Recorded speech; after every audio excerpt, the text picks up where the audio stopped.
ರಾಜ್ಯದಲ್ಲಿ ಹಿರಿಯ ಜೀವಿಗಳು ಎಳೆ ಹೃದಯಗಳು ಬಾಳಿ ಬದುಕಬೇಕಾದವರು ಕುಂತಲ್ಲಿ ನಿಂತಲ್ಲಿ ಹೃದಯಾಘಾತದಿಂದ ಪ್ರಾಣ ಕಳೆದುಕೊಳ್ಳುತ್ತಿದ್ದಾರೆ.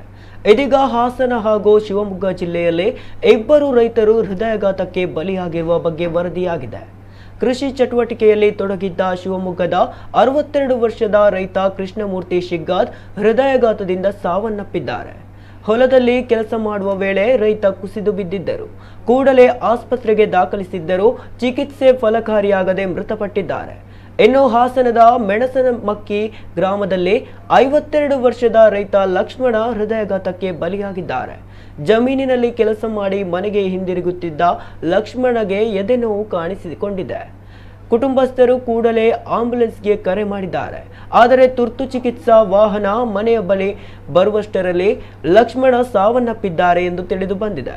ಇದರೊಂದಿಗೆ ಹಾಸನದಲ್ಲಿ ಹೃದಯಾಘಾತದಿಂದ ಮೃತಪಟ್ಟವರ ಸಂಖ್ಯೆ 38ಕ್ಕೆ ಏರಿದೆ.